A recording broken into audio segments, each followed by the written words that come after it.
que agradeço a oportunidade, só para lembrar que aqui são meia-noite, uma diferença de fuso de mais 6 horas. Mas estamos bem, tranquilos, e prosseguimos nossa missão no dia de amanhã, quando partiremos cedo para a Hungria. Pois é, a gente agradece inclusive a gentileza, presidente, depois de um dia repleto de compromissos em Moscou, já nessa madrugada de quinta-feira, aí na Rússia, em atender a nossa equipe. Obrigado pela presença aqui no programa. Começo perguntando ao senhor como foi esse encontro com o presidente russo, Vladimir Putin, o que foi discutido nessa conversa e a grande curiosidade que havia é se os senhores iriam tratar do tema Ucrânia. Apareceu na conversa esse tema, presidente? Como foi? Primeiro, permita reportar um assunto que é muito caro para nós. A última noite praticamente não dormimos aqui, tendo em vista o que aconteceu em Petrópolis, uma catástrofe. Então passamos a noite em conversação, a noite para nós aqui, para o Brasil aí, madrugada, e acertando com o ministro Paulo Guedes, com o Rogério Marinho, a feitura da medida provisória que deve sair nas próximas horas para atender aí essa catástrofe de Petrópolis. Bem como acertamos também, conversei com o governador Cláudio Castro, do Rio de Janeiro, estava lá em Petrópolis, e tudo acertamos para que na sexta-feira nós possamos acompanhar demais ministros, como por exemplo o João Roma, da Cidadania, o Pedro Guimarães, da Caixa Econômica, irmos até Petrópolis, conversarmos com autoridades locais e abrir para eles todas as oportunidades que nós temos de oferecer apoio à população. Em função disso, obviamente, a nossa live de amanhã, que seria feito no horário de Brasília, 19 horas, nós resolvemos passá-la para sexta-feira, porque assim nós podemos ganhar 2 horas de chegar mais cedo na sexta-feira aí no aeroporto do Galeão e partirmos para Petrópolis. Quanto à sua pergunta, o encontro, no meu entender, foi fantástico, a recepção foi maravilhosa, tratamos de vários assuntos e no tocante, como você falou, sobre Ucrânia. O que eu deixei bem claro aqui está no seu próprio vídeo aí. Nós aqui somos um país pacifista, acompanhamos o que acontece no mundo, torcemos pela paz. Houve sim uma coincidência, no meu entender, ainda em voo vindo para cá, parte das tropas russas foram retiradas da fronteira com a Ucrânia. E hoje mais uma parte saiu. A gente entende isso como um grande gesto por parte do presidente Putin de distensionar o que está acontecendo ali. Somos um país, então digo, pregamos a paz aqui, pregamos a paz na Ucrânia e, pelo que tudo indica, com esse distensionamento, uma solução está por acontecer. Augusto Nunes. Boa noite, presidente. Antes de fazer a pergunta, eu queria reproduzir um vídeo em que o ministro Edson Fachin, do Supremo Tribunal Federal, que a partir de terça-feira vai ser o presidente do Tribunal Superior Eleitoral, fez declarações, a meu ver, inapropriadas. Vamos reproduzi-las e, em seguida, eu faço a pergunta ao senhor. Senhoras e senhores, em breve iniciaremos a nossa gestão. E há robusto conjunto de desafios que encontraremos. Segurança cibernética, por exemplo, é um item essencial. Há riscos de ataques de diversas formas e origens. Tem sido dito e publicado, por exemplo, que a Rússia é um exemplo dessas procedências. O alerta quanto a isso é máximo e vem crescendo. A guerra contra a segurança no ciberespaço da Justiça Eleitoral foi declarada faz algum tempo. Deixemos dito de modo a não parar dúvida. Violar a estrutura de segurança do Tribunal Superior Eleitoral abre uma porta para a ruína da democracia. Aqueles que patrocinam esse caos sabem o que estão fazendo para o Estado de Direito. Presidente, eu estranhei essas declarações, sobretudo por 2 motivos. Ao lado do ministro Fachin, estão 2 ministros que garantem que a urna eleitoral é inviolável. Nada né? Ela não pode ser invadida por hacker nenhum. Agora, com o presidente, é o segundo motivo de estranheza, com o presidente da República, que é o chefe do Estado brasileiro, em visita oficial à Rússia, ele insinua que pode vir um ataque da Rússia. Então, as urnas não são invioláveis e a Rússia representa o perigo. Pergunto ao senhor, como é que o senhor recebeu essa declaração? Augusto, eu estou em Moscou, ainda em solo russo.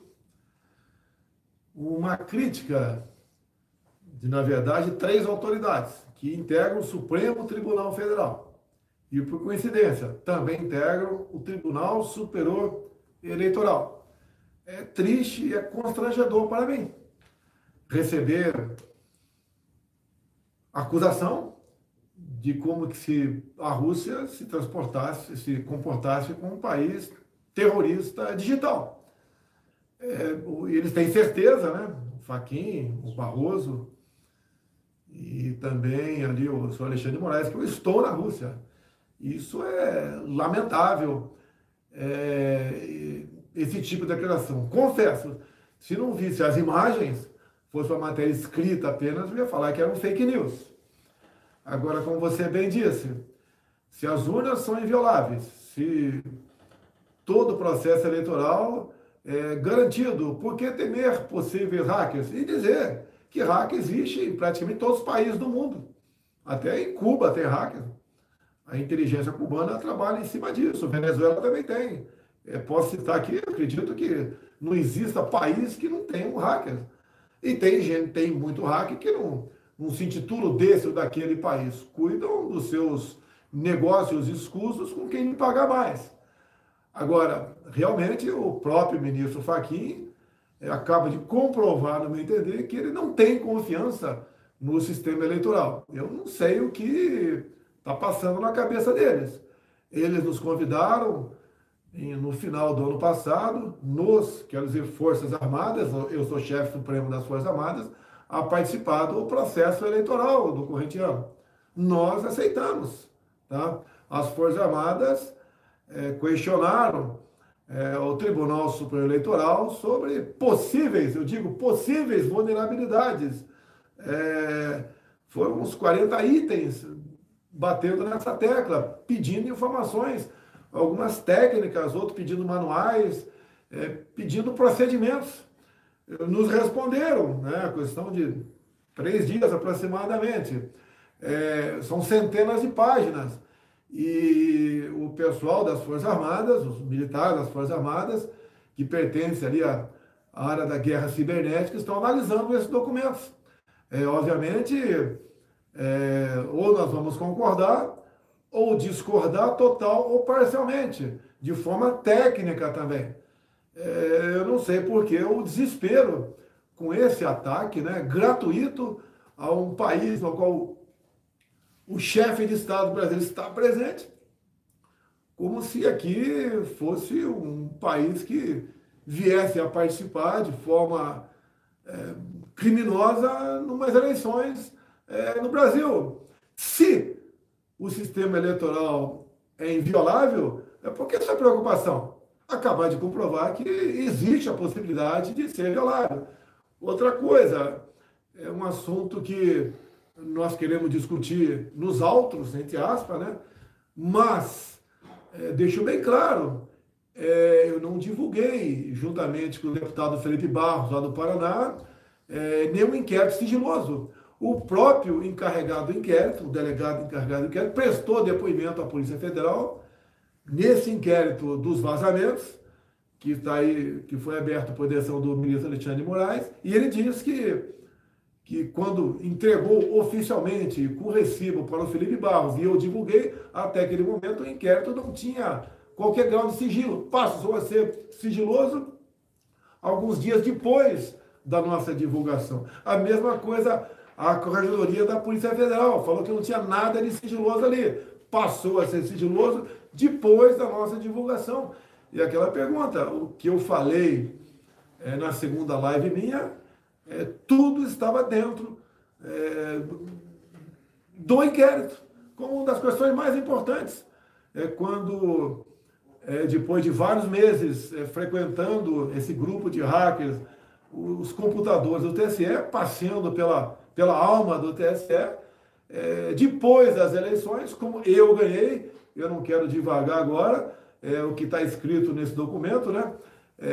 Quando acabou as eleições, houve uma denúncia de um hacker de possível manipulação de dados, onde a então presidente Rosa Weber do TSE imediatamente mandou abrir um inquérito.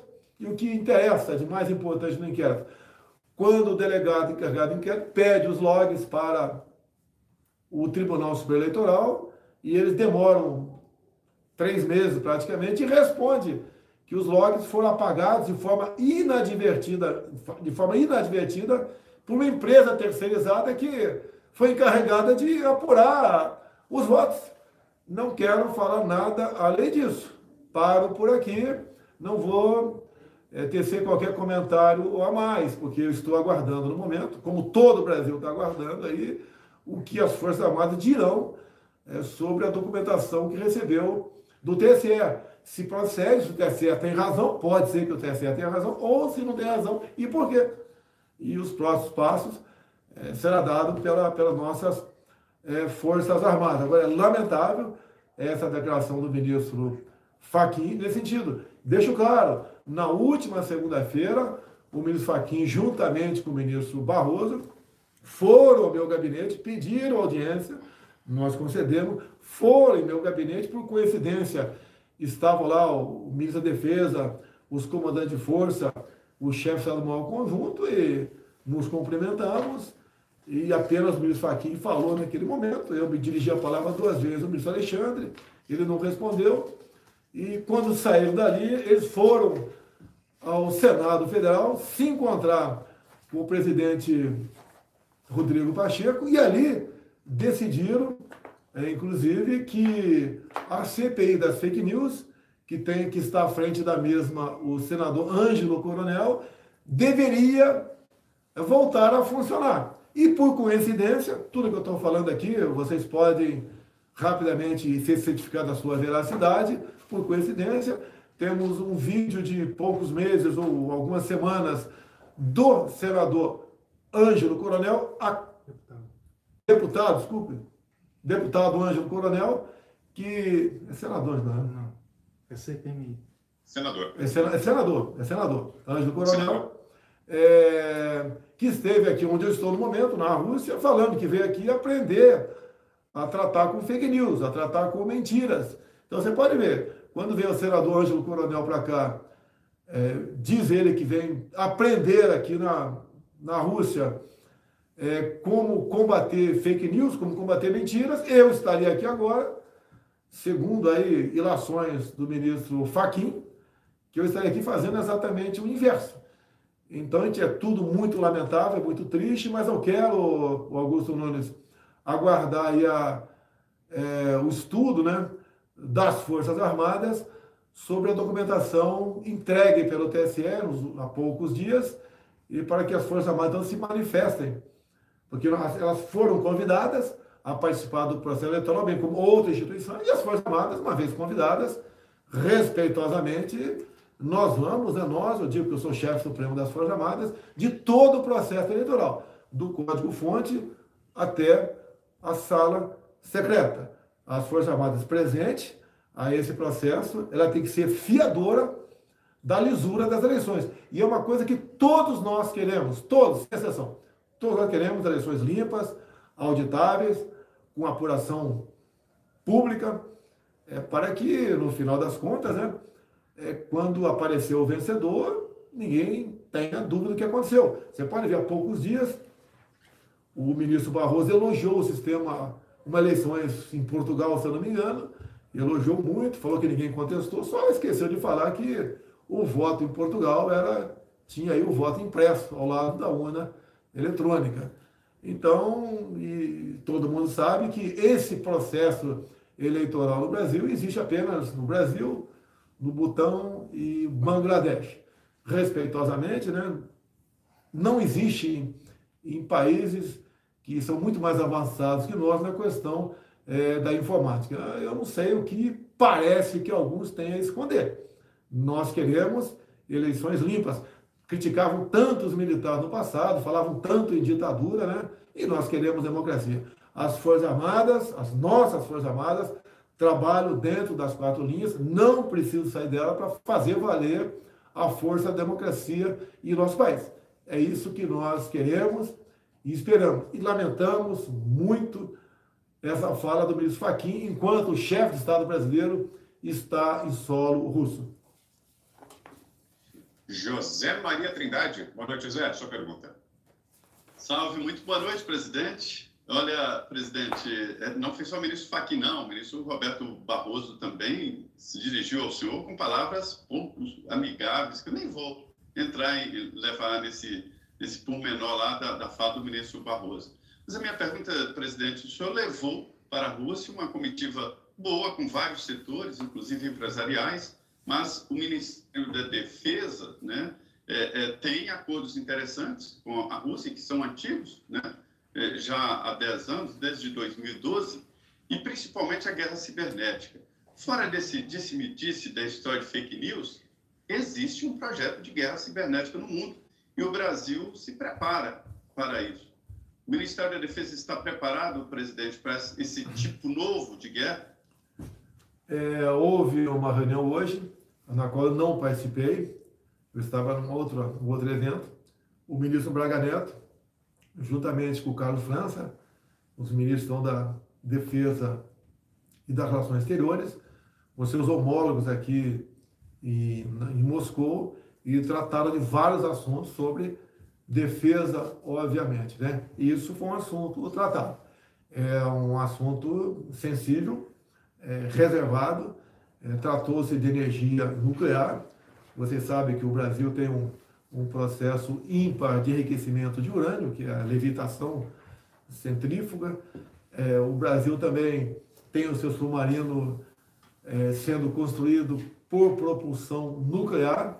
Nós dependemos da certificação do combustível, e de modo que também nós interessamos aqui também nas pequenas centrais nucleares elétricas, que servem para abastecer cidades médias a grande, né? 50, 100, 200 mil habitantes. Há um interesse nosso dessa parte. Isso foi tratado também de forma reservada. Então, essa agenda específica da defesa que me fez trazer aqui os representantes de cada força, né? Não vieram os comandantes. Viria o comandante da Marinha, o Garnier, mas estava com problema de Covid, ficou no Brasil. Veio também o chefe do Estado-Maior Conjunto, né?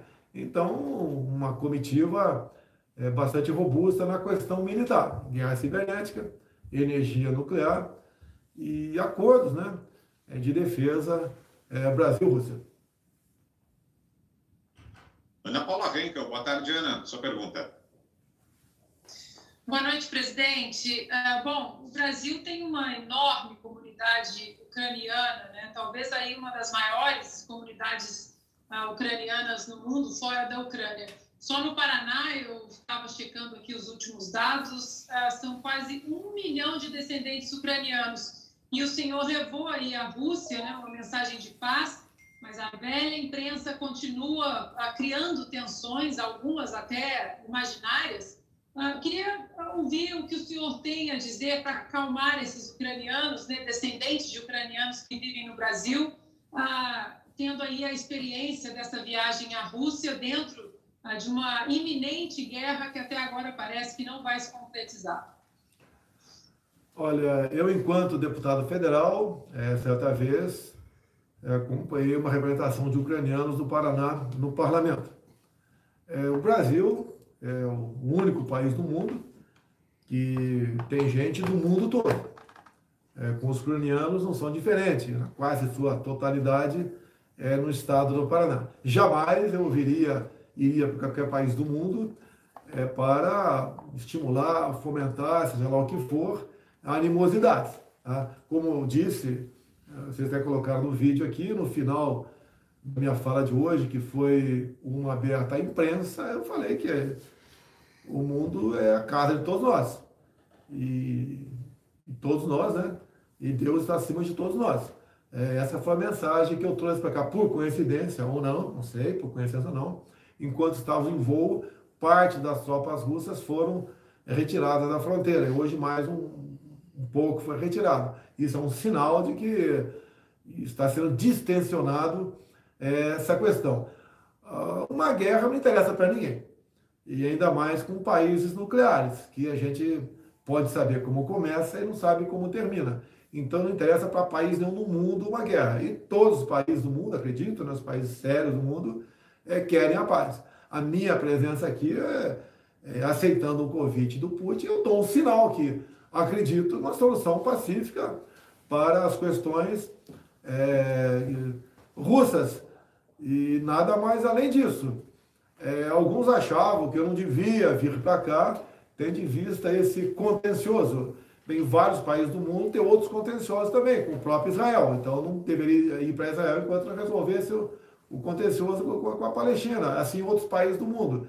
Então nós primamos, né, pela autonomia de todos os países, respeitando a sua soberania, continuamos aprofundando nas relações bilaterais, isso é muito bom para os nossos países, e sempre que possível, como eu disse para você, e o vídeo que você mostrou agora há pouco, a nossa mensagem sempre é de paz.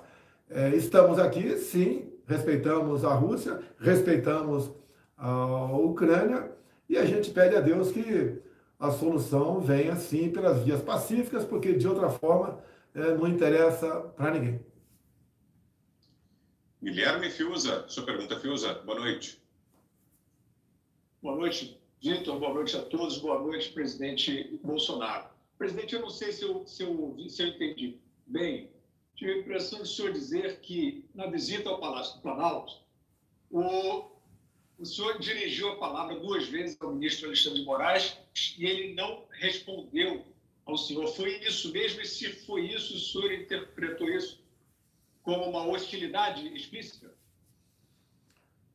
Fiuza, para mim foi uma surpresa quando recebemos por escrito um pedido de audiência do ministro Fachin, juntamente com o ministro Alexandre, que tem vários inquéritos contra mim, acredite, contra meu ajudante de ordens, que um fato lamentável parece que ocorreu, foi quebrado o sigilo telefônico do meu ajudante de ordem, não tem nada a ver com nada na questão segundo eles, vazamentos que não foram vazamentos, e isso permitiu que o senhor Alexandre de Moraes, ao ter acesso a conversas, né, troca de mensagem entre eu e meu ajudante de ordem, fique sabendo da minha agenda, uma agenda estratégica, eu considero muitas vezes num grau de sigilo ultra secreto, porque ninguém tem que saber do que eu trato com alguns países. Troco mensagem não só com o Sidney, como com os outros 3 ajudantes de ordem, são de extrema confiança, pessoas discretas, competentes, indicadas pelos respectivos comandantes de força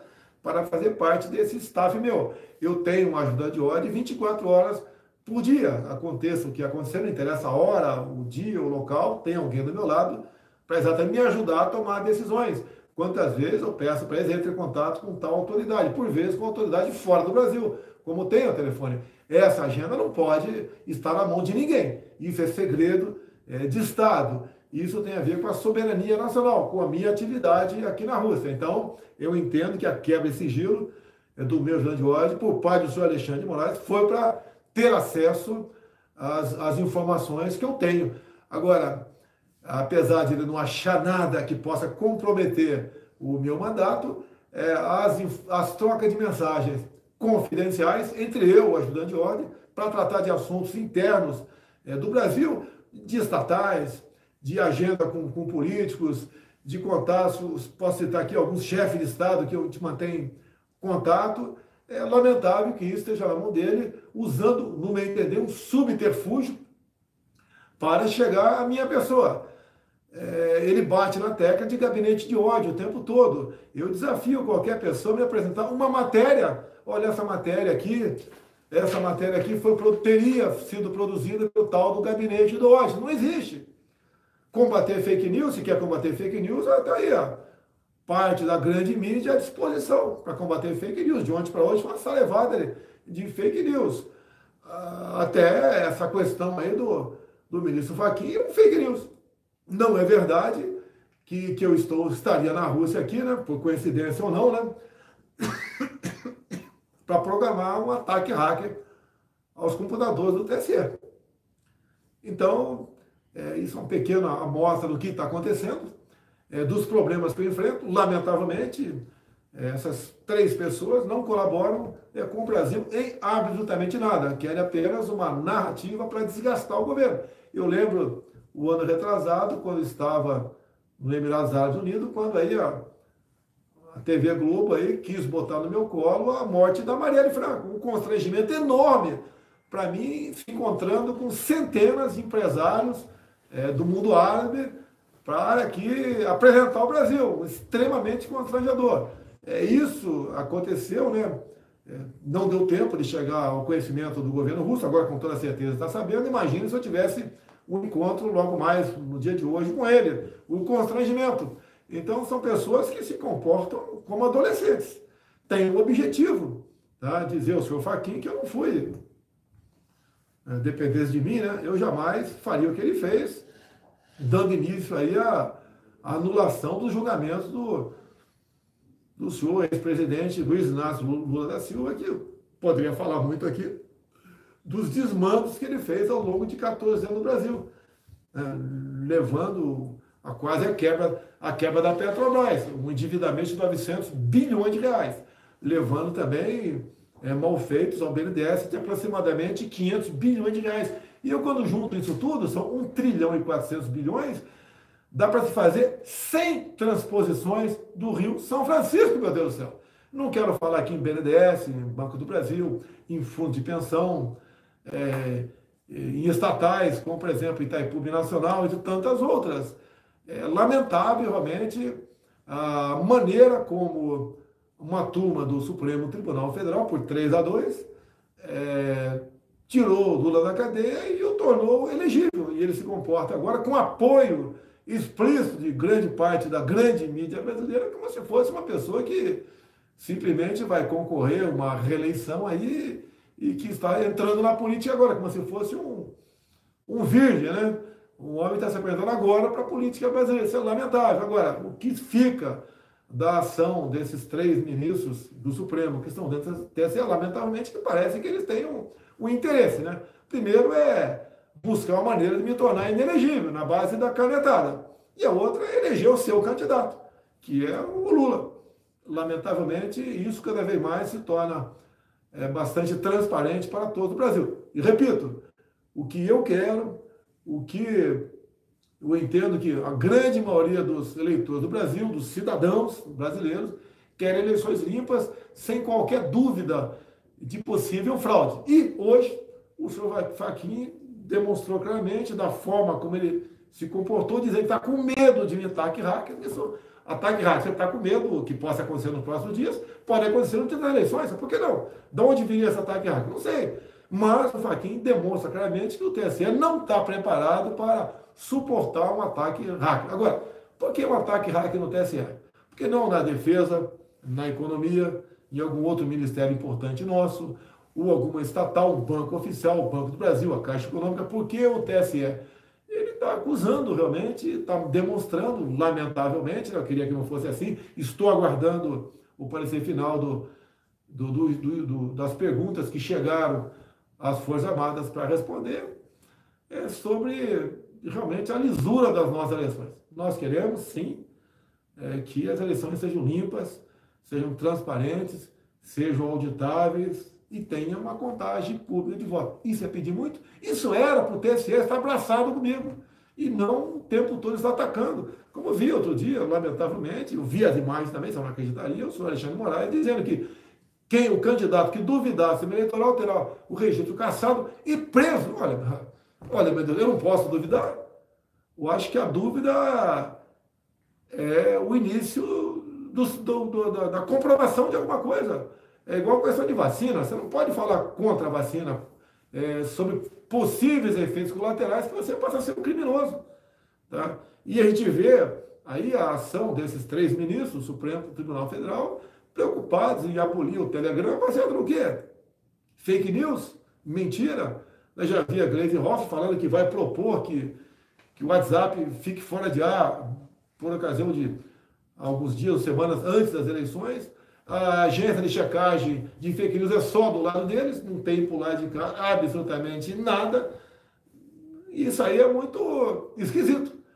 Eu, como chefe do executivo, como juramento que fiz defender a minha pátria, o sacrifício da própria vida, se assim for necessário, continuarei tranquilo como presidente da República, respeitando a Constituição, jogando dentro das 4 linhas, mas a gente espera que isso tudo tenha um fim. É difícil continuar, né? Lamentavelmente, 3 ministros do Supremo Tribunal Federal agindo dessa maneira, com a perseguição clara à minha pessoa, claríssima à minha pessoa. Até vi outra declaração do Barroso, agora não está no papel apenas, não sei se é verdade, está no papel, dizendo que eu vou me surpreender com os 2 ministros, o Cássio Nunes e o André Mendonça, que eu indiquei para o Supremo Tribunal Federal. Não sei o que é que ele quis dizer, confesso que eu não sei o que ele quis dizer com isso aí. O que é se surpreender? Eu, quando indiquei os 2, já os conhecia há algum tempo, tá?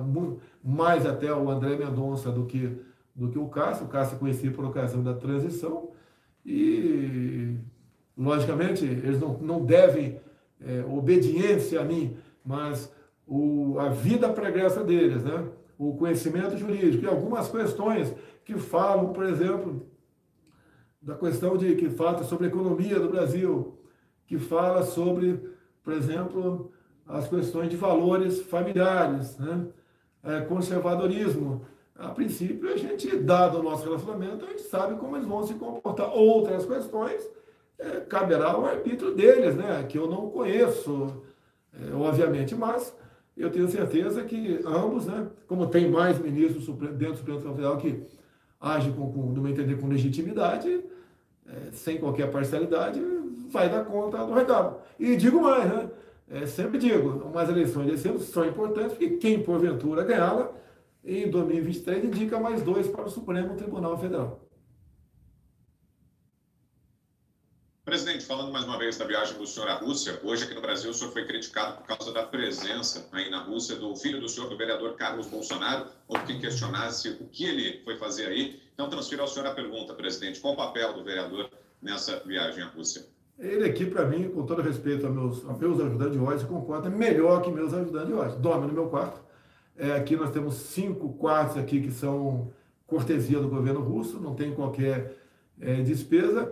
E é uma pessoa que também trabalhou comigo muito na última noite, ele mexe nas nossas redes sociais, prestando informações a todo o Brasil. Se vocês analisarem o conteúdo de que nós postamos no Facebook, Telegram, Twitter, etc., em grande parte passa pelo crivo dele. Então, é uma pessoa que não ganha nada do governo federal, é um vereador do Rio de Janeiro.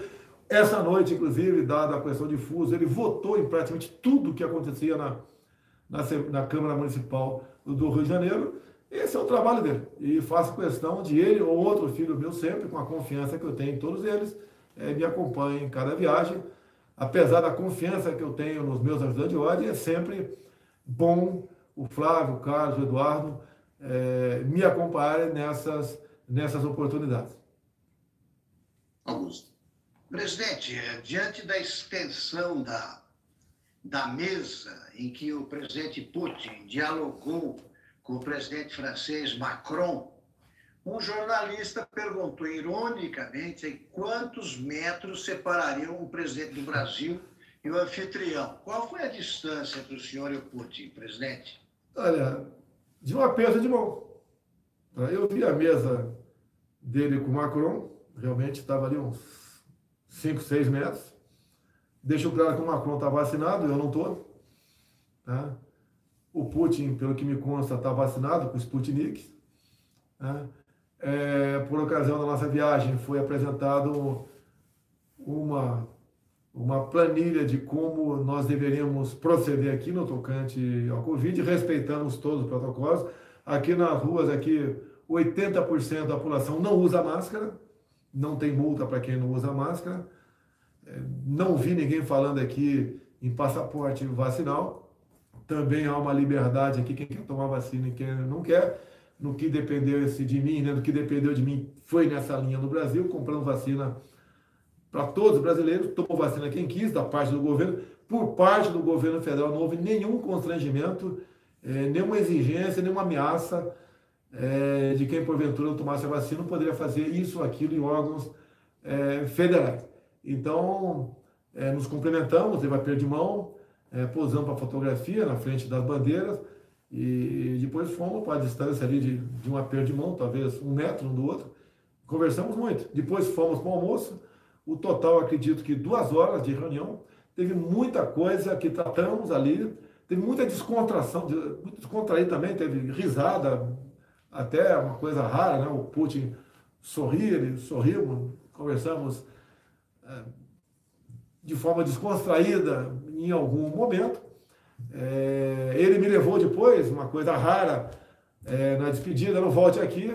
Eu fui conhecer a sala na qual ele despacha, né? Como eu faço muitas vezes com populares que após um evento lá em Brasília, eu convido para ver a minha sala.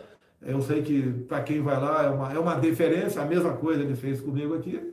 E ficamos sem máscara, né, do lado o tempo todo, 1 metro de distância, conversando por 2 horas. O almoço ficou também 1,5 metro de distância, talvez um pouco menos, almoçando, falando, conversando de forma descontraída, falando de assuntos mais variados possíveis. Ele falou também que é motociclista, né, gosta de andar de moto, apaixonado por paraquedas, só não faz o mergulho que eu faço. Então, falou também, perguntou sobre o atentado que eu sofri aí, né? Ficou realmente meio atônito de por que não se desvendou esse crime ainda. Como é que pode? Eu sou presidente agora e esse crime não chegou ao final. O que aconteceu? Eu confesso que falei alguma coisa com ele, né? Lógico, foi bastante superficial. E foi dessa forma. Na saída, apertamos a mão de novo. Inclusive, uma coisa que não é usual aqui, demos um abraço. Tá? Então, foi a forma como ele nos tratou, a forma como também eu tratei, né? Se bem que a responsabilidade é maior porque ele está na casa dele. Foi algo simplesmente fantástico. Temos um mar de oportunidades pela frente, não só na questão de defesa, mas como tratamos a questão de fertilizantes. Subiu muito no mundo todo e íamos entrar em falta, né? Em especial do potássio. Não só foi determinado aqui, porque depois tivemos um encontro com empresários desse setor de fertilizantes, vai ser dobrada a oferta de fertilizantes para nós, bem como uma planta que nós temos em Três Lagoas, Mato Grosso do Sul. Houve uma conversa com a Petrobras a questão de 15, 20 dias, e a Petrobras se aproximou dos russos, e essa fábrica em Três Lagoas será reativada. Até o meio do ano, temos a chance de ela já estar em funcionamento. Isso é bom porque é uma garantia para nós, né, de algo processado, produzido no Brasil. Vamos continuar dependendo daqui de outros países, não só da Rússia, como de Bielorrússia, do Irã também. E digo a vocês, o Brasil tem potássio. Está lá na região da foz do rio Madeira. Agora, por que a dificuldade de explorar? Porque foi demarcado como terra indígena. E nós temos um projeto de lei dentro do Congresso Nacional para que o indígena, se assim o desejar, tá, ele poderá usar da sua propriedade da mesma forma que um fazendeiro do lado faz uso da sua propriedade. Então, a gente começa a ver que a questão das demarcações de terras indígenas, o objetivo não foi para proteger a indígena. Eles, em parte, são protegidos, sim, mas em grande parte, essas reservas, que equivalem a 14% do território nacional, uma área do tamanho da região sudeste, que você pega Minas, Rio, São Paulo e Espírito Santo, demarcado como terra indígena. E quase todas, né, como por exemplo, Yanomami, Raposa Serra do Sol, você encontra ali uma tabela periódica lá embaixo. Por falar nisso, me permite alongar um pouquinho mais, estive sobrevoando o Vale do Rio Cotinho em Roraima, junto com o governador local, junto com um cidadão lá que eu conheço bastante, o Deilson. Tivemos lá, é um descendente indígena, que conhece bastante o local, e vimos que ali, no Vale do Rio Cotinho, que são 12 quilômetros de extensão, por aproximadamente 600 metros de queda, um rio que tem bastante volume de água, você poderia fazer 4, 5, 6 barragens ali e fornecer energia elétrica para toda a região norte e grande parte do nordeste. E hoje em dia nós conseguimos, né, a autorização para fazer união de Tucuruí, de Manaus, para levar energia para Boa Vista, que não tem, que antigamente recebia da Venezuela, mas a Venezuela quebrou, não fornece mais energia para nós. Ou seja, nós temos tudo que interessa para nós, tudo. Agora, temos problemas internos. O que atrapalha o Brasil são as questões internas. O Leão, levamos 3 meses para resolver o assunto, esse outro ainda fora do Rio Madeira, e é um fato intrigante, né? Eu estava viajando do Rio de Janeiro para Brasília, comprei o jornal Estado de São Paulo, sim, comprei o jornal Estado de São Paulo, o ano era 2010 aproximadamente, 2008, e li uma matéria do Chico Graziano, que me critica muito, mas é uma pessoa que faz boas matérias, e vi ali que a exclusividade para explorar potássio naquela região foi vendido esse direito a uma empresa brasileira que fazia parte aí de um conglomerado canadense. Entrei com o requerimento de informações e, para minha surpresa, foi respondido em parte do que eu queria, mas com carimbo de confidencial. Ou seja, um documento na minha mão, carimbo confidencial, não posso usar para absolutamente nada. O objetivo daquilo, né? Conversei já com as pessoas que estão interessadas no assunto e logo depois veio um distrato, onde algumas dezenas de milhões de reais a Petrobras pagou para o distrato dessa exclusividade. A pessoa deixou de ser daquela empresa canadense. Pode ser que tenhamos aí escondido aí no governo anterior também a indústria do distrato no Brasil. Então, rapidamente, isso é uma pincelada, né, de como é rico o Brasil. Como disse, o endividamento de Petrobras e BNDES, o mau uso de dinheiro, o desvio, dá para fazer sem transposição do São Francisco. Então, o povo nordestino sabe disso, que às vezes que tive lá, falei sobre isso aí. Ou seja, a transposição é para ser concluída há muito tempo. Dinheiro lá atrás, como sempre diz o nosso ministro Gilson Machado do Turismo, né, no passado ia para obras em outros países. Por exemplo, nós temos um problema de energia no Brasil? Temos, mas vocês sabiam que 3 hidrelétricas foram feitas na época do governo do PT em outros países? Temos problemas de saneamento básico do Brasil? Temos, mas você sabia que o BNDES, na época do PT, financiou saneamento básico fora do Brasil? Ah, você não tem metrô em Belo Horizonte? Ah, você tem metrô em Caracas, feito com dinheiro brasileiro. Você tem problema de modernização de portos do Brasil? Sim, mas Cuba tem um porto de primeiro mundo, cuja garantia foi charuto. Esse é o nosso Brasil de há pouco tempo, que a gente acaba mostrando cada vez mais para a população. E fazendo as devidas comparações, como o Pedro Guimarães da Caixa Econômica fala que o que ele apurou nesse período, a Caixa Econômica foi assaltada em 45 bilhões de reais. Vocês sabiam que o Fundo de Pensão dos Correios, o Postales, comprou papéis da Venezuela? É inacreditável isso aí. Que o Correio, ano passado, deu um lucro de aproximadamente 3 bilhões de reais, mesmo reduzindo o valor do SEDEX para algumas centenas de cidades, que no ano retrasado deu um lucro de 1,5 bilhão, que nos outros anos o lucro era pequeno ou até mesmo dava prejuízo, que a diferença entre prejuízo de 2015 e lucro de 2020 está na ordem de 90 bilhões de reais, é dinheiro que ia para algum lugar. Por isso a gente vê um partido aí, vermelho, né, cujo ex-presidiário consegue cada vez mais ganhar certas lideranças para apoiar. Você começa a pensar, mas por quê? Porque, com toda certeza, né, ele está negociando ministérios estatais, bancos oficiais, para entregar para esses grupos caso assuma o poder no Brasil. Por isso você vê eu 24 horas por dia apanhando basicamente dos mesmos órgãos de imprensa, que não é novidade para ninguém. Então, a minha resiliência, a força que Deus me deu para resistir isso aí, é para lutar contra, não é contra tudo, nem contra todos, é contra gente que perdeu status com a minha chegada ao poder.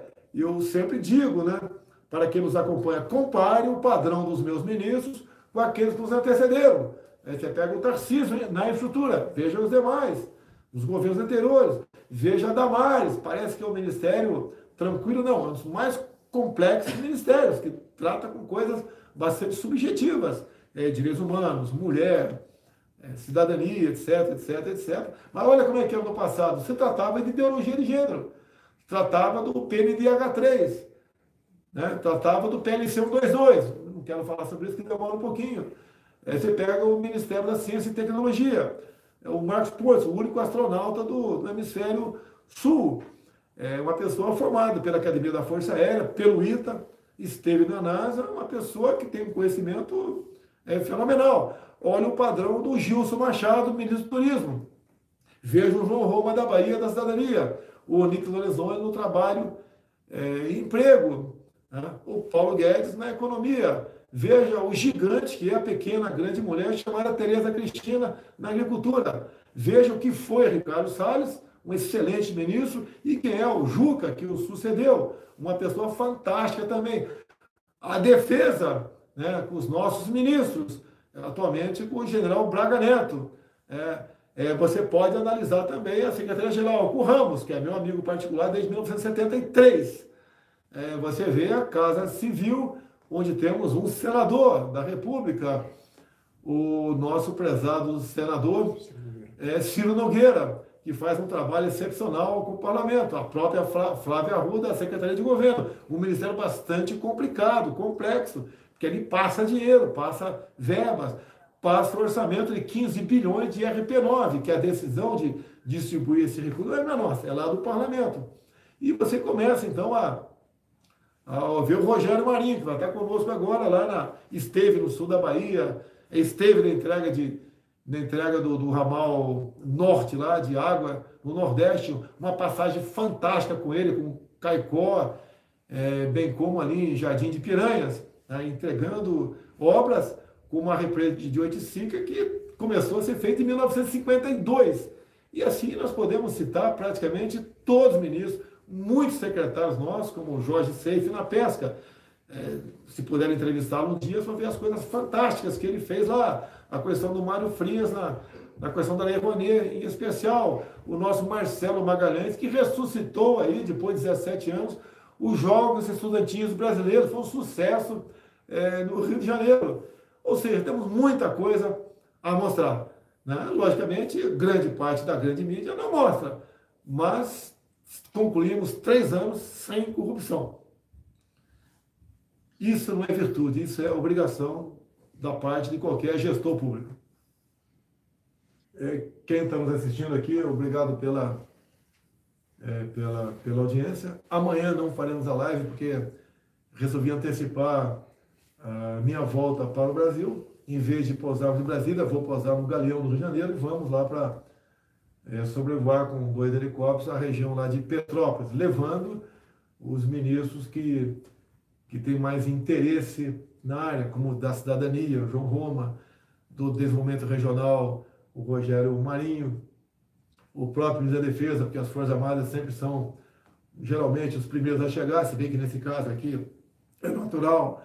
Eu cumprimento o Corpo de Bombeiro do Rio de Janeiro, e nossa live amanhã está praticada, vamos fazer lá na sexta-feira, horário 19 horas, e vamos conversar. Tem muito assunto para tratar, a gente vai demonstrando aqui para vocês o que nós estamos fazendo, tá?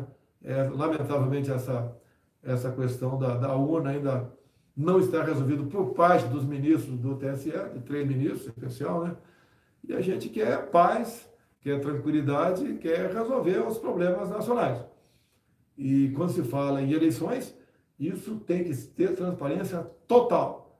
Interessa a cada um de nós. O que nós todos queremos se alguém votar no João ou na Maria, esse voto seja contado para ele realmente. José Maria Trindade. Pois é, presidente.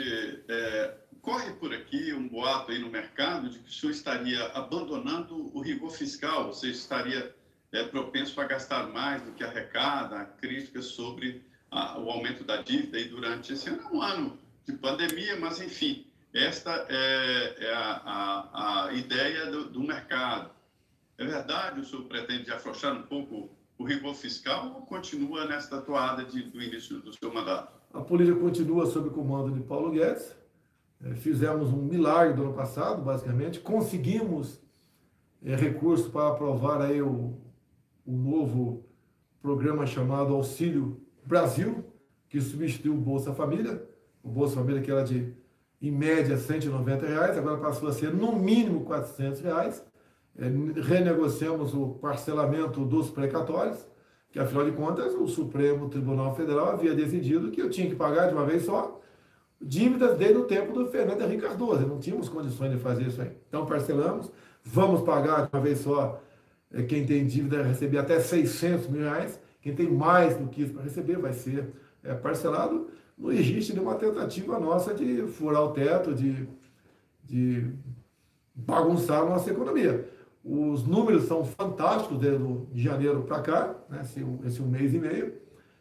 Em janeiro, uma entrada enorme de dólar no Brasil, tanto é que isso ajudou a afundar o dólar para R$5 alguma coisa, né, bastante baixo. Isso nos ajuda a dar uma previsibilidade que não teremos reajuste nos combustíveis, porque isso não é informação privilegiada. Se cai o preço do petróleo aqui fora, se cai o preço do dólar no Brasil, a tendência é não aumentar o preço dos combustíveis. Tá? Então, não temos por que fazer qualquer aventura depois de 3 anos. O ano passado, além do previsto a ser arrecadado, arrecadamos aproximadamente mais 300 bilhões de reais. O que foi contingenciado no corrente ano, eu fui obrigado a contingenciar, porque eu não sou dono da caneta para sancionar o que eu quero ou para vetar o que eu quero. Tá? Mesmo o parlamento votando, se eu sancionar algo do parlamento que esteja contrariando a lei de responsabilidade fiscal, eu respondo por crime de responsabilidade, de acordo com o artigo 85 da Constituição. Ser parlamentar é muito mais fácil do que ser presidente. Eu fui parlamentar. Nós podemos votar sim ou não no que bem entendemos. Eu não posso aqui sancionar ou vetar com bem entendemos. O que nós vetamos, né, inclusive parte de recursos para todo o Brasil. Uma parte foi para obra e infraestrutura do Estado de Santa Catarina, a imprensa de lá bateu muito em mim, mas em relação ao ano passado, para esse ano, houve um acréscimo grande para a obra de infraestrutura. Só que os parlamentares, que é natural, eu já colaborei agindo dessa maneira no passado, não é o correto, a gente vota prevendo gastar mais do que arrecada. E aqui o chefe do executivo é obrigado a vetar. Mas mesmo assim, em conversa com o Paulo Guedes, foram por volta de 3 bilhões de reais, é pouca coisa, perto do orçamento, em havendo um excesso de arrecadação, que deve ocorrer, isso pode ser revisto apenas esses 3 bilhões, que vai depender do Paulo Guedes. Se achar que ele não deve ser recomposto, não vai ser recomposto. Mas existe uma forma legal de recompor em havendo o excesso de arrecadação. Para você que nos ouve pelo rádio, fizemos um rápido intervalo aqui nas nossas afiliadas, na rede Jovem Pan News. Já estamos de volta, dando sequência à entrevista com o presidente Jair Bolsonaro. Mais uma pergunta agora da Ana Paula Henkel.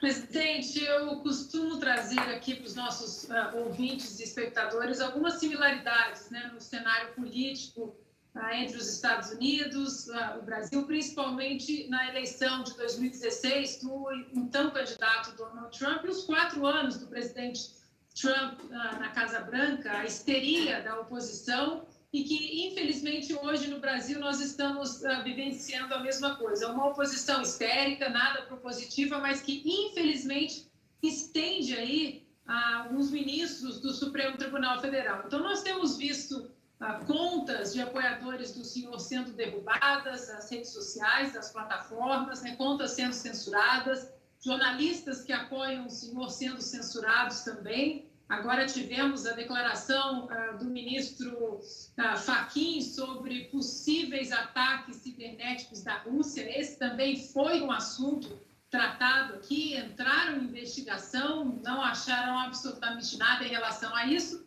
E agora, na última semana de janeiro, o PDT de Ciro Gomes entrou no TSE contra o aplicativo Bolsonaro TV. O senhor acha que o TSE vai acatar esse pedido aí do PDT de censurar o aplicativo do senhor?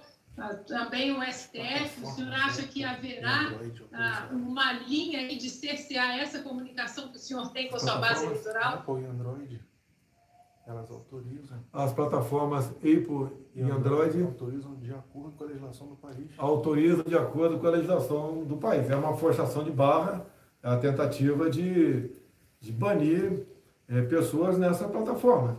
Você pode ver, olha só. No final do ano passado, eu entrei com a medida provisória no parlamento. Acreditem, copiando artigos, incisos e palavras da nossa Constituição. O Senado devolveu a medida provisória. É inacreditável. Nós não precisamos de leis para garantir a liberdade de expressão. Está garantida na própria Constituição. Quem tem a obrigação de garantir o cumprimento da Constituição? Não sou eu, presidente da República. Todos nós temos a obrigação, obviamente, de zelar pela Constituição, mas quem é o guardião, entre aspas, o poder que deve zelar pelo fiel cumprimento da Constituição é o Supremo Tribunal Federal. E nós vemos que é exatamente alguns do Supremo, a minoria do Supremo, que age na contramão da nossa Constituição. E ali a mensagem clara que fica é que eles têm um partido político. Eles não querem o Bolsonaro lá e querem um outro, que esteve há pouco tempo no xadrez, no Xinidó. Lamentavelmente é essa a ideia que acontece. Digo a todos do Brasil, para mim seria muito mais fácil estar do outro lado da bancada que estou no momento. Mas tenho um compromisso com a minha pátria, tenho um compromisso com vocês, eleitores, de buscar alternativas e resistir. E mostrar cada vez mais que nós estamos do lado da lei, do lado da ordem, que buscamos a normalidade em nosso país. Um desses ministros mesmo declarou há poucos dias que a manifestação do último 7 de setembro foi pífia. Eu não sei o que acontece com pessoas declarando isso aí. Alguns acham que por ser, alguns poucos, por estar naquela função, todo mundo está ali dizendo amém para ele, acreditando em tudo que ele fala. Não é assim. Nós somos humanos, nós erramos, eu erro, tá? Eles também erram. Agora, o que nós temos que zelar? Nós temos que olhar. Olha a América do Sul. Olha o que está acontecendo nos países. Nós somos vizinhos de 9 países e de uma colônia ali francesa. 10 países somos vizinhos. Olha o que está acontecendo. Tem 2 que não faz divisa conosco. Que é o Chile e Equador. Olha o que está acontecendo nesses países. E tem certas coisas que depois que acontecem, não volta mais à normalidade. Nós não queremos isso para nós.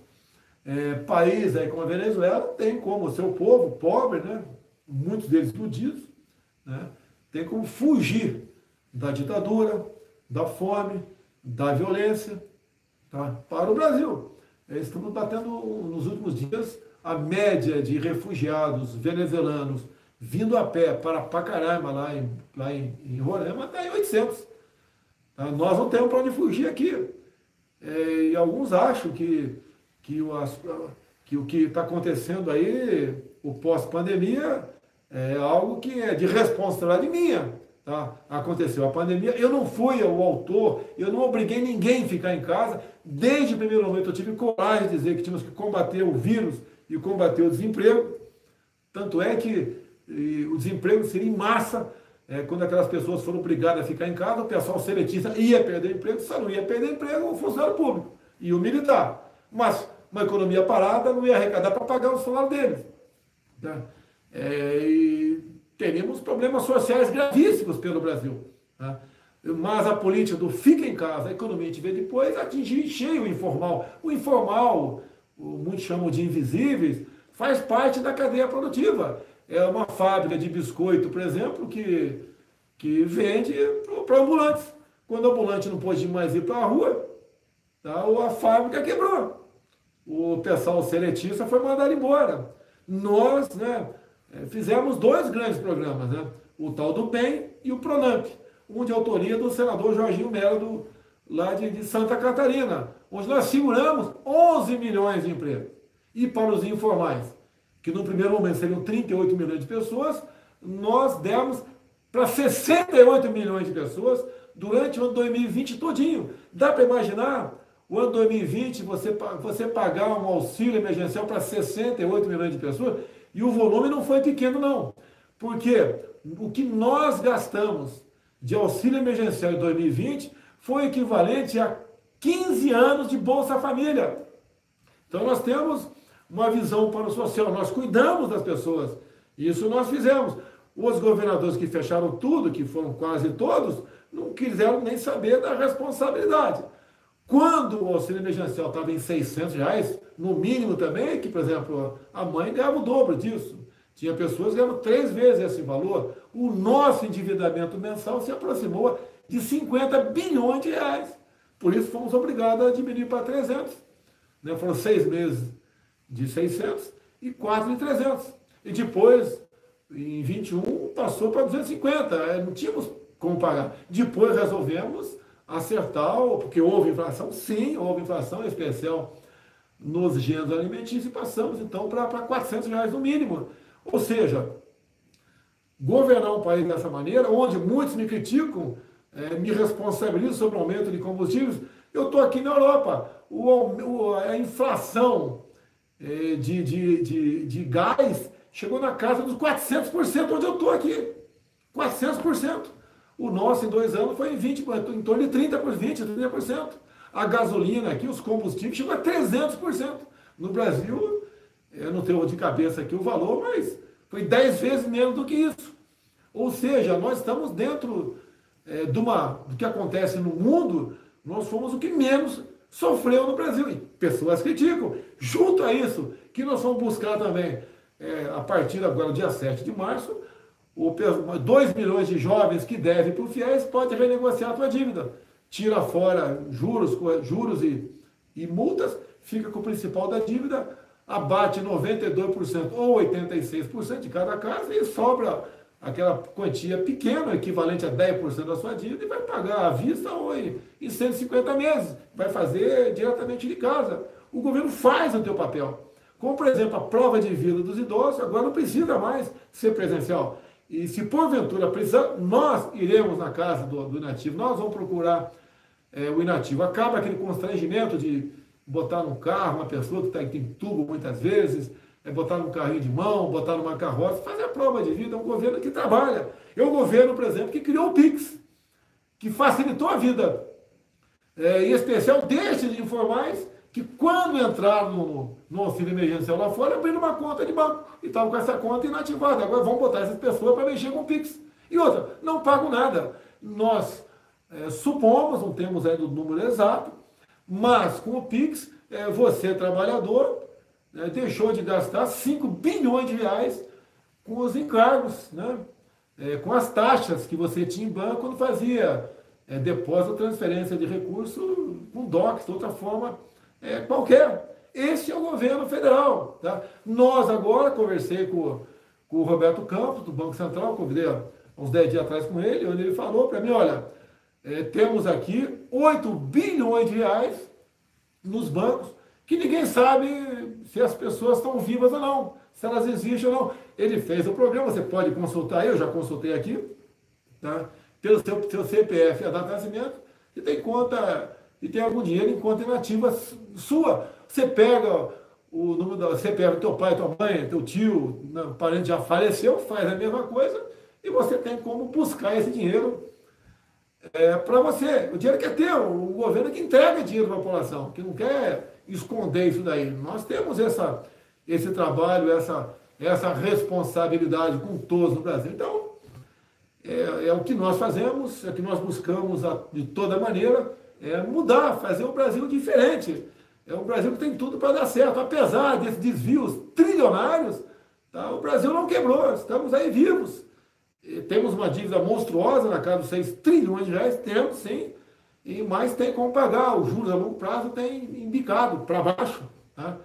E tem como sair da situação. O que nós fazemos no mundo todo é uma coisa fantástica. Me desculpa aqui, modéstia à parte. Somos muito bem recebidos em qualquer lugar do mundo. Batemos recorde de entrada de dólar no Brasil em janeiro. Somos a moeda no corrente ano que mais se valorizou no mundo. Ué, por quê? Só a economia interna? Não, a externa. Meus cumprimentos em especial para o agronegócio, para o empreendedor brasileiro, que não se acovarda, que investe, que se expõe com muitos problemas que tem pela frente ainda, ao trabalhador brasileiro. Né? A questão da taxa de desemprego, negócio complexo, podemos discutir outro dia sobre isso aí, mas em nosso governo, pegando 3 anos com 2 de pandemia, colaboramos com a criação de mais de 3 milhões de empregos. Tivemos a inflação de 10% no ano passado, tivemos, com pandemia. Agora, se não me engano, 2014, 2015, tivemos 10% também sem pandemia. Quem administrava o Brasil? E também nesses 2 anos, não sei se foi 14, 15 ou 15, 16, eu acho que foi 14, 15, perdemos no Brasil 2 milhões e meio de empregos formais. O que aconteceu? Não tivemos pandemia, não tivemos nenhuma catástrofe. O que aconteceu? É desconfiança. É desconfiança do investidor do Brasil. Diferente do que está tendo agora. Todos nós ganhamos com isso. Né? Não é fácil, sabemos disso, mas não falta para nós empenho, não falta dedicação de ministros, secretários, de servidores públicos também bastante. Eu quero agradecer muito a nossa Polícia Federal, a nossa Polícia Rodoviária Federal, que é incompreendida por muitos, que faz um trabalho excepcional de apreensão de drogas, de armamento, de munição, de valores, tá? E a gente espera que a população reconheça o trabalho das pessoas, como reconheça de outros servidores também, sabemos disso aí, mas temos um problema. Havíamos reservado, sim, uma parcela para reajustar esses servidores, bem como aqueles do sistema penitenciário, né? E daí era para reestruturar a carreira e houve uma grita geral, então nós recuamos, né? O limite é maio para dar ou não dar esse reajuste. Outros ameaçam parar o Brasil, se não tiver clima, eu lamento, né? A Polícia Federal, a Polícia Rodoviária Federal vão ter que esperar o ano que vem. Agora, um apelo para os demais servidores, né? Por que nós não podemos ajudar uma categoria, ou 2 ou 3, como quer agora? Porque todos têm que ser prejudicados, entre aspas. Reconhecemos que todos merecem reajuste. E quero deixar bem claro uma coisa aqui. O ano de 2020, quando resolvemos, em comum acordo com os governadores, nenhum falou não, em comum acordo, foi uma videoconferência, congelar até o final do ano passado o salário dos servidores. Porque a proposta alternativa era do então presidente da Câmara daquela época, o outro deputado federal, que queriam votar um corte, né, linear de 25% do salário de todo mundo. Nós seguramos por lá de cá que era menos prejudicial ao servidor o congelamento do que o corte linear de 25%, e assim fizemos. Agora, congelamento existe, né? No orçamento do ano que vem vai estar completo, logicamente vamos contemplar reajustes para servidores, é impossível continuar vivendo dessa forma. Agora, passamos momentos difíceis, em especial 2020 e 2021. A pandemia levou muita gente, lamenta todas as mortes, fizemos despesas bilionárias com compra de vacina, nós compramos vacina para todos os brasileiros. Me acuso de ser negacionista. Qualquer vacina que chegou em solo brasileiro foi comprada pelo governo federal e com responsabilidade. Com responsabilidade. Não tínhamos como comprar vacina em 2020, porque não tinha no mercado. Não tinha no mercado. Fizeram uma CPI que não vai chegar a lugar nenhum, porque não tem nada errado no governo. Nos acusaram até de corrupção, ter comprado uma vacina que não chegou uma dose no Brasil, que não foi pago R$1 por nós, no caso da Covaxin. É uma história esquisita aí, né? Que aquele pessoal da CPI queria, a qualquer custo, botar de goela abaixo. Deixa bem claro para vocês, para passar para a próxima pergunta, o que eles queriam, né? Os 3 da CPI, Omar Aziz, Renan Calheiros e Randolfo Rodrigues. Né? Numa medida provisória nossa, na qual o relator foi o Randolfo Rodrigues, o Omar Aziz apresentou uma emenda juntamente com o irmão de Renan Calheiros, Renildo Calheiros. E essa emenda diz o seguinte, que governadores e prefeitos poderiam comprar vacina em qualquer lugar do mundo sem a certificação da Anvisa e sem licitação. É isso que eles queriam. Era para fazer uma festa. Corrupção generalizada, como foi feito na questão do consórcio do Nordeste, onde o Carlos Gabas está denunciado pela CPI do Rio Grande do Norte, como uma pessoa que operou 49 milhões de reais para governador do Nordeste, que estava à frente, não só o Carlos Gabas, mas como o Rui Costa, da Bahia. Isso está na CPI, no relatório da CPI, lá do Rio Grande do Norte. E essa CPI nossa aqui, né, nossa, acredito, aqui em Brasília, O próprio Renan Calheiros falou que não iria investigar desvio de recursos. Ou seja, me acusaram do que eles foram, né? Lamentavelmente. E a população entendeu isso aí, em grande parte, pelo menos agora. Houve um desgaste enorme para o governo, atrapalhou servidores do Ministério da Saúde, o próprio ministro, secretário, tinha que depor, se submeter a constrangimento por parte da CPI. Diga sim ou não, vou ser preso.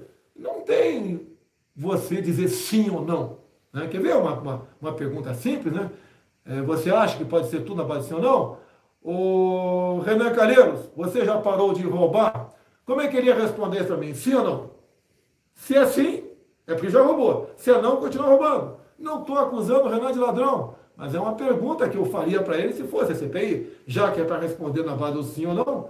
E quando não queria responder sim ou não, ele partia para humilhação, para chacota, para agressão, como fez com a Nise Yamaguchi, quando fez com a doutora Mayra, botando até apelido nela, uma pessoa fantástica, competente, humilde, trabalhadora, como é a Nise Yamaguchi.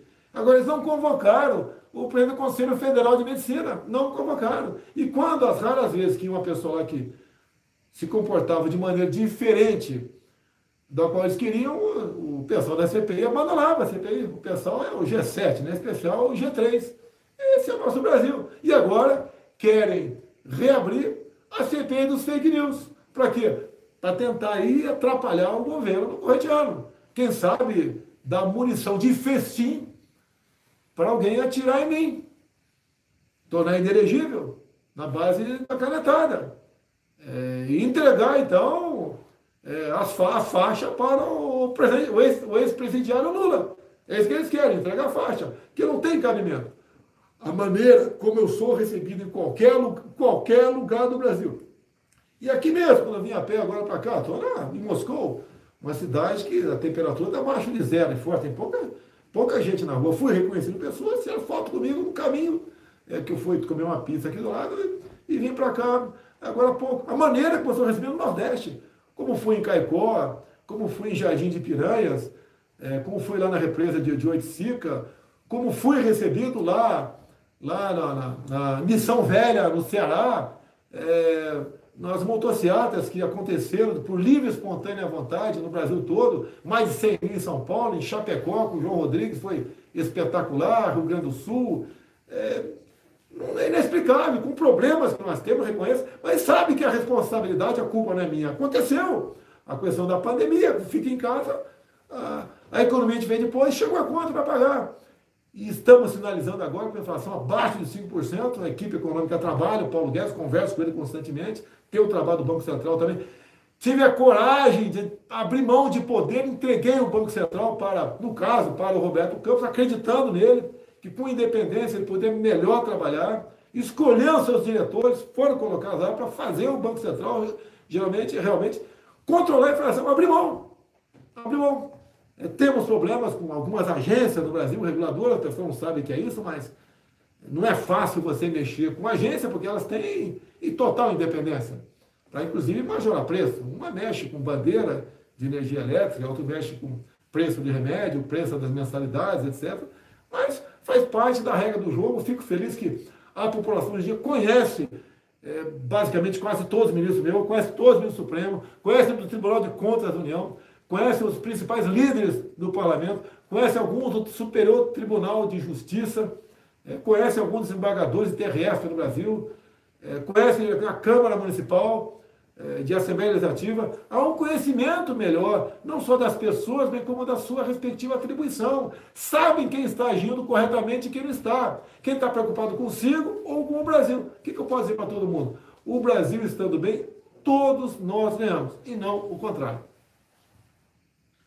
Mais um rápido intervalo comercial e voltamos já com a entrevista com o presidente Jair Bolsonaro aqui em Os Pingos nos Is. Até já. Caramba, chefe. Pô, já estamos 1h25 aqui. Aqui são 1h25 da manhã. Eu acho que a gente nem vai dormir, vai direto para a Alvorada, vai ser às 4h30, né? Que nós vamos para a Hungria. Vamos lá? fake news, vídeos na Rússia. Eu já falei aqui. Não sei, eu só estou falando do tempo que você está isso. Ah, tá ok. Quer que eu fale aqui, o pessoal da live? Estamos aqui ao vivo com a Rádio Jovem Pan, programa Pingo nos Is. Já estamos 1h15 de live. Eu estou aqui escravo do Augusto Nunes. O programa acaba 8 horas. Vamos ver aqui, a gente aguenta, né? Dá um toque lá, se puder me liberar, eu agradeço aí. Dá um toque lá para a Rádio Jovem Pan, se puder liberar, eu me agradeço. Amanhã é uma agenda mais tranquila na Hungria, mas vamos conversar com o presidente, com o primeiro-ministro e também com o parlamento, né? A agenda não é tão pesada, é mais uma visita de cortesia, mas vi agora há pouco aqui que vamos realmente falar sobre economia, sobre comércio dos nossos países, em visitas deles para lá, de nós para cá, para tratarmos daquilo que nós temos para oferecer para o outro. É o comércio. Fala. Já vamos encerrar, né? Vamos encerrar? Pode encerrar aqui? Não, vamos despedir do senhor primeiro. Tá a propaganda aí. Vou fazer uma última pergunta lá.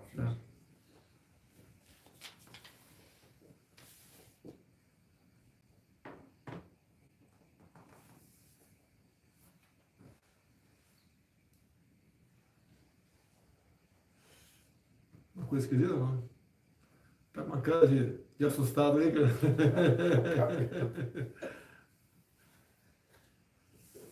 Nada, tudo certo. Tem só ver aqui. Estava assistindo lá no. Eu estava assistindo lá. Tá bom o som? Tá bom. Bom. Tinha visto. Solução por um preço acessível. Exatamente. Ó. Eu falei da participação deles sobre a nossa soberania na Amazônia, acho que falei no começo. Esse assunto aqui não estou aqui. Olha o que eu falei, assim. Pô. Sim, senhor.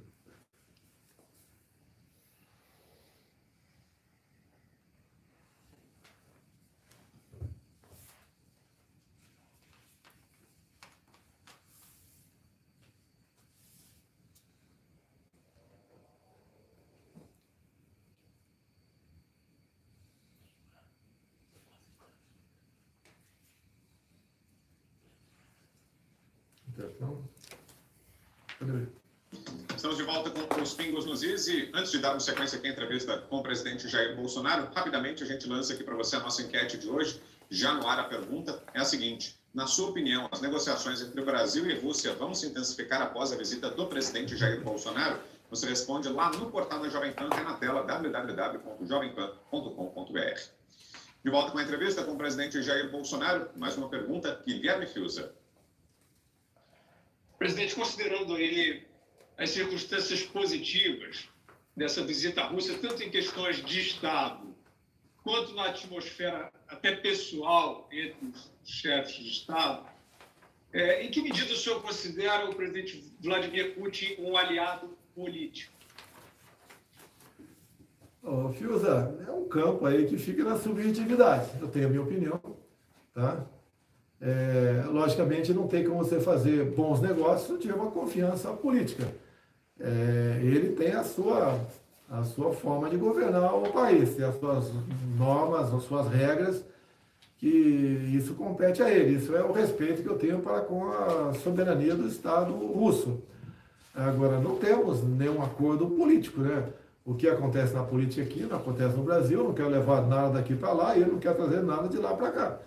O que interessa para nós, como todo mundo sabe, entre nações existe, de fato, né? São interesses. O Brasil é um país maravilhoso, é um país que tem tudo. Riquezas minerais, que ninguém tem o que nós temos, biodiversidade, terras agricultáveis, temos o produto aí do campo, né? Da pecuária, da agricultura. Temos, apesar de a Rússia ter o dobro da extensão territorial nossa, se não me engano, 17 milhões de quilômetros quadrados, nossa metade disso aí, nós temos mais terras agricultáveis do que eles. Aqui tem grandes espaços aqui que não se faz nada o ano todo, como, por exemplo, a região da Sibéria, tá? E outros locais onde metade do ano você não pode produzir absolutamente nada, dado ao inverno que se abate na região. Então, aliado político, né, eu posso citar uma participação deles, a política, em mais de um momento, quando em outros fóruns se discutia a possibilidade de dizer que a Amazônia é o patrimônio da humanidade, não do Brasil, ele esteve do nosso lado, falou que a Amazônia é patrimônio do Brasil.